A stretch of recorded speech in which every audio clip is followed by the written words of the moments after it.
amounted to a $45,000 sum, which was transacted in the bank, in the Allied Irish Bank, before it was lodged as a 28,722. You see how detailed that can get? Figure in that bank.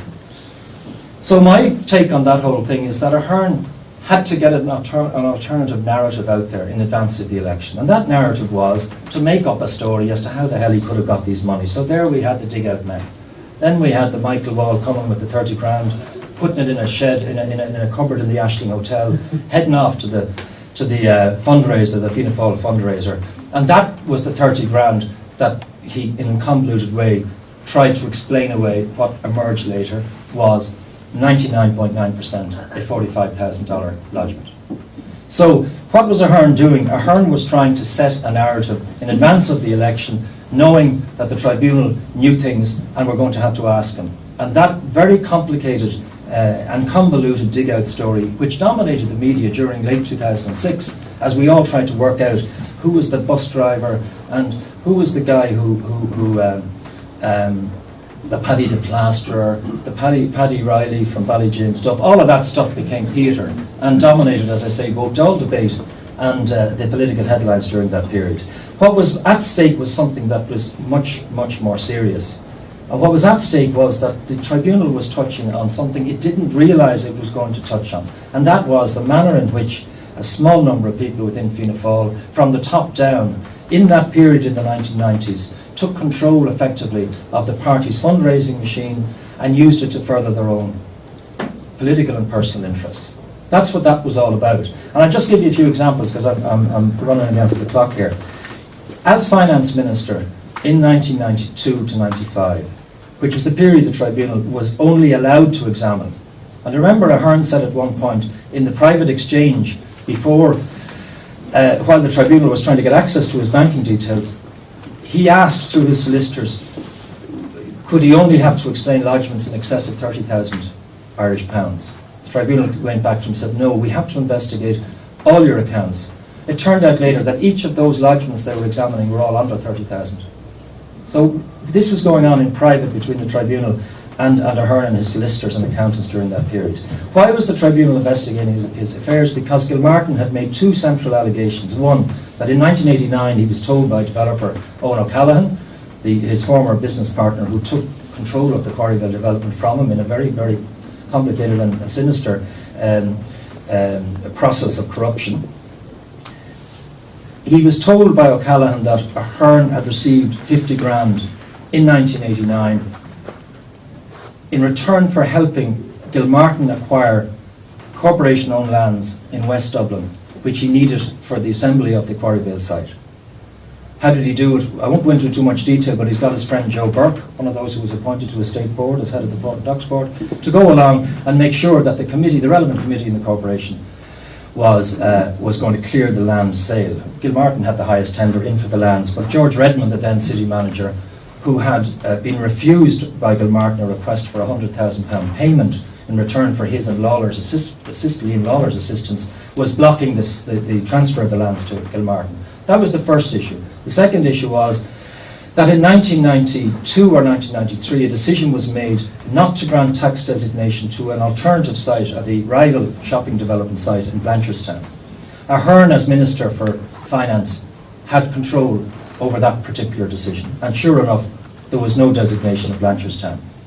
In return, according to Gilmartin, O'Callaghan gave Ahern a £30,000 sum. This is why the tribunal was looking through his records, as some of you may, or all of you may remember. But what the tribunal was unable to prove, of course, was a direct trail of monies going from O'Callaghan to Ahern.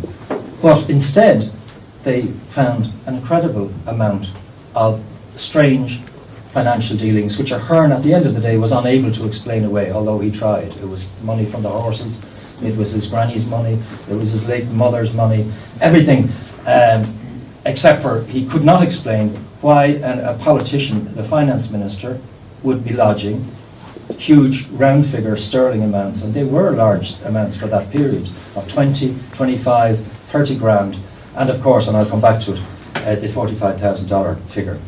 So what was he doing as finance minister at that time? One thing he did when he came in very quickly was convince Albert Reynolds, then Taoiseach, and no mean operator himself, to appoint a guy called Des Richardson as the fundraiser for the party. Richardson set up in an operation in the Berkeley Court Hotel, separate from the party itself. And that's what I meant about a process by which control of fundraising by the party was taken on board by a small number of people, of very powerful people.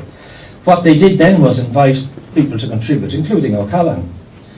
A third thing that the tribunal discovered, for instance, in relation to O'Callaghan, was that the designation of Golden Island, a retail development that he controlled in Athlone, was granted on the day the government fell in 1994, if you remember, over the famous Father Smith affair.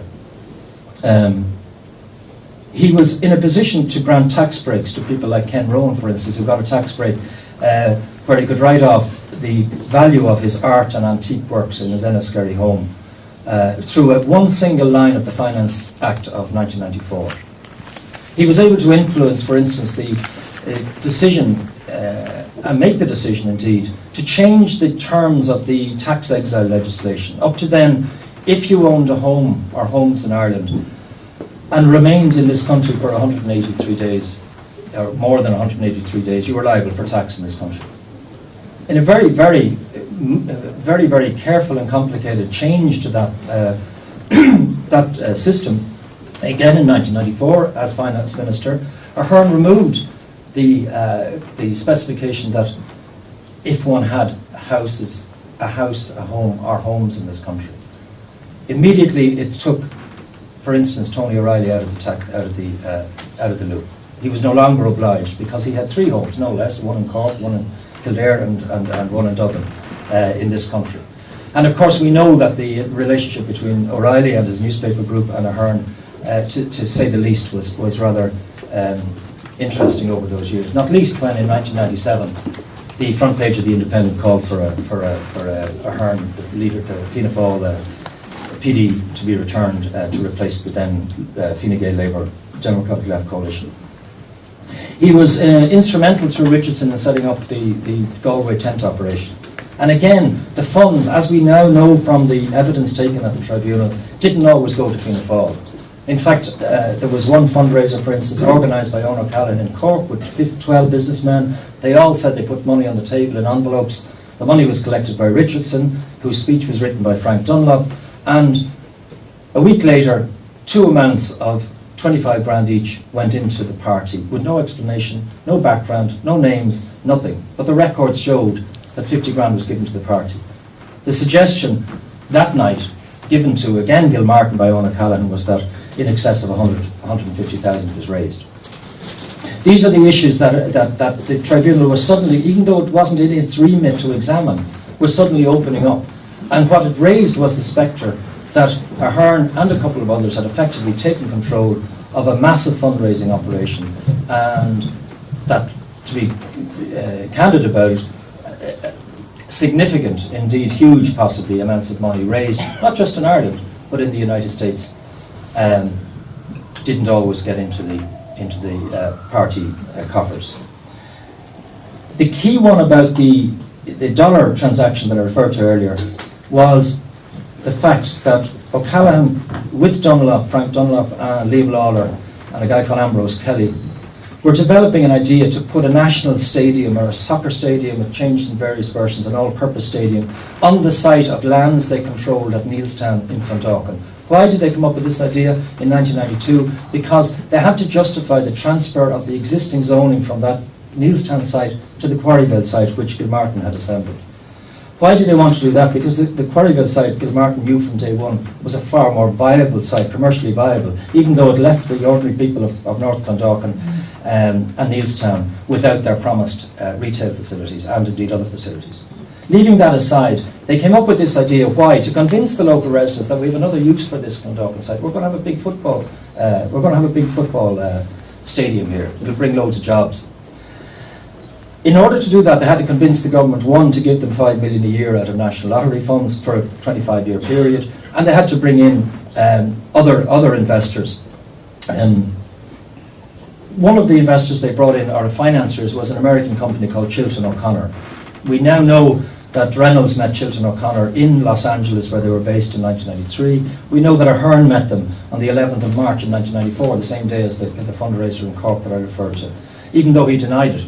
for a long time, or failed to disclose it until he was forced to in a Dáil debate some weeks later. And we know that in November 1994, Bill O'Connor, the principal of that firm, arrived in Dublin to meet with Ahern. That meeting was just weeks before the collapse of the government. Of course, Ahern didn't realise the government was going to collapse, obviously. And they discussed government support for the stadium. 2 weeks later, a letter arrived from Bill O'Connor to Ahern. All of this is recorded in the tribunal. In the letter, it congratulates Ahern, who had just become leader of Fianna Fáil, and looked like he was going to take over control of the government until Labour pulled out. 8 days later, a $45,000 sum was lodged by Celia Larkin in an account for Ahern in the AIB in O'Connell Street. Now you can add it up and join the dots, but it certainly seems to me that there is a connection, certainly, between decisions made or potentially about to be made by a senior politician and large funds going into his account. If you recall also, of course, the broadcaster Eamon Dunphy corroborated a lot of what Gilmartin said by saying that he was also told by Eoin O'Callaghan that he gave money to Bertie Ahern, although Ahern didn't always deliver, and that the gun had to be put to his head to get him to sign off on the Golden Island tax designation at the 11th hour before the government fell in late November 1994.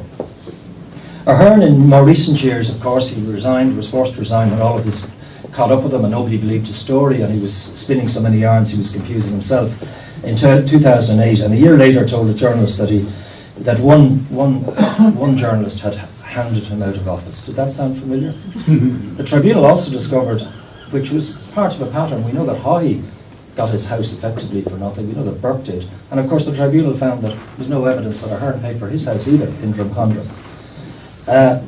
This culture, which I am defining, is bringing patronage to a level so serious that it threatens the vibrance of, or the viability of democracy itself, is, as I say, at the heart of what we're discussing today.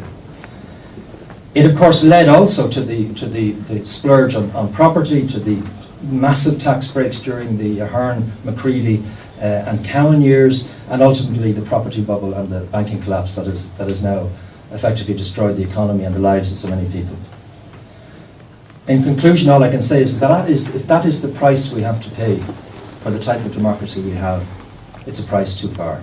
Thank you. I suppose the image of tangled web springs to mind immediately from what Frank has been saying, and that other very apt image from Yeats's poem about fumbling in the greasy till.